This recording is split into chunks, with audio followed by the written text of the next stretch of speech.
मार्च महीना खत्म होने वाला है और नए टैक्स ईयर की शुरुआत होने जा रही है। हर महीने की तरह 1 अप्रैल 2025 भी कई बड़े बदलावों के साथ शुरू होने वाला है। इन बदलावों का असर आपकी रसोई में इस्तेमाल होने वाली एलपीजी सिलेंडर की कीमतों से लेकर आपके बैंक खाते तक पर पड़ने वाला है। वहीं अगर आप एसबीआई समेत अन्य बैंक के क्रेडिट कार्ड यूज करते हैं तो इससे जुड़े नियमों में भी चेंज होने वाला है। आइए जानते हैं 1 अप्रैल से लागू होने वाले इन बड़े बदलावों के बारे में विस्तार से। हर महीने की 1 तारीख को ऑयल एंड गैस डिस्ट्रीब्यूशन कंपनियां एलपीजी सिलेंडर की कीमतों में संशोधन करती हैं और 1 अप्रैल 2025 को भी इनमें बदलाव देखने को मिल सकता है। बीते कुछ समय में जहां 19 किलोग्राम वाला एलपीजी सिलेंडर की कीमतों घट बढ़ देखने को मिल रही है, तो वहीं लंबे समय से रसोई गैस सिलेंडर की कीमतें यथावत बनी हुई हैं। ऐसे में नए वित्त वर्ष की शुरुआत के साथ लोगों को 14 किलोग्राम वाले सिलेंडर की कीमतों में राहत भरे बदलाव की उम्मीद है। ऐसे में जानते हैं एलपीजी की कीमतें। इसके अलावा सीएनजी और पीएनजी की कीमतों के अलावा एयर टर्बाइन फ्यूल यानी एटीएफ के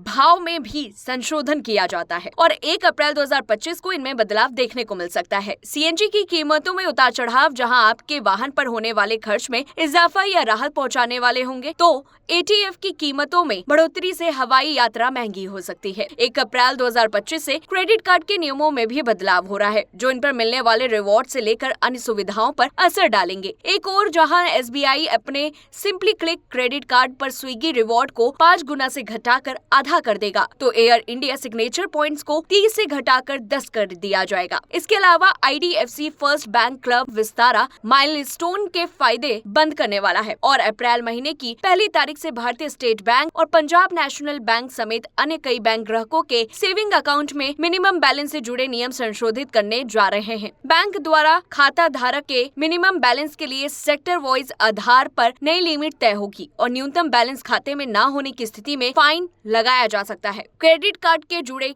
क्या कुछ नियम है। 1 अप्रैल से अगला बदलाव यूपीआई से जुड़ा हुआ है और जिन मोबाइल नंबरों से जुड़े यूपीआई अकाउंट्स लंबे समय से एक्टिव नहीं है, बैंक रिकॉर्ड से हटाया जाएगा। अगर आपका फोन नंबर यूपीआई ऐप से जुड़ा है और आपने लंबे समय से इसका इस्तेमाल नहीं किया है, तो इसकी सेवाएं भी बंद की जा सकती हैं। बैंक खाते से जुड़ा क्या कुछ चेंजेस होने वाले वो भी जान लेते हैं। अप्रैल महीने की 1 तारीख से भारतीय स्टेट बैंक और पंजाब नेशनल बैंक समेत अन्य कई बैंक ग्राहकों के सेविंग अकाउंट में मिनिमम बैलेंस से जुड़े नियम संशोधित करने जा रहे हैं। बैंक द्वारा खाता धारक के मिनिमम बैलेंस के लिए सेक्टर वाइज आधार पर नई लिमिट तय होगी और न्यूनतम बैलेंस खाते में न होने की स्थिति में फाइन लगाया जा सकता है। ये यूपीआई अकाउंट्स जो हैं वो बंद होंगे। 1 अप्रैल से अगला बदलाव यूपीआई से जुड़ा हुआ है और जिन मोबाइल नंबरों से जुड़े यूपीआई अकाउंट्स लंबे समय से एक्टिव नहीं है, बैंक रिकॉर्ड से हटाया जाएगा। अगर आपका फोन नंबर यूपीआई ऐप से जुड़ा है और आपने लंबे समय से इसका इस्तेमाल नहीं किया है, तो इसकी सेवाएं बंद की जा सकती हैं। टैक्स से जुड़े बड़े बदलाव देखने को मिल सकते हैं। बजट 2025 में मिडिल क्लासेस को राहत देते सरकार ने कई बड़े ऐलान किए हैं, जिसमें टैक्स अब स्लैब में बदलाव से लेकर टीडीएस टैक्स रिबेट और अन्य चीजें शामिल थी। वहीं पुराने इनकम टैक्सेस एक्ट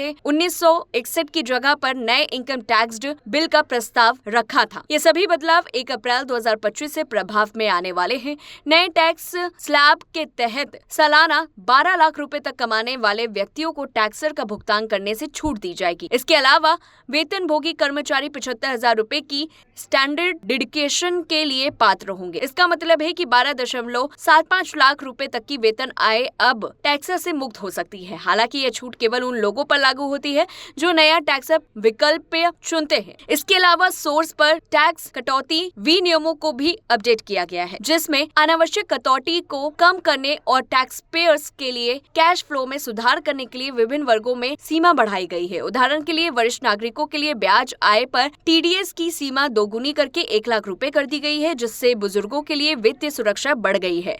इसी तरह किराए की आय पर छूट की सीमा बढ़ाकर 6 लाख रुपए सालाना कर दी गई है, जिससे मकान मालिकों के लिए बोझ कम हो गया है और शहरी क्षेत्रों में किराए के बाजार को बढ़ावा मिल सकता है। पूरी रिपोर्ट को लेकर के आपकी क्या कुछ राय है, कमेंट बॉक्स में बताएं। तब तक के लिए देखते रहिए न्यूज़ 1 इंडिया।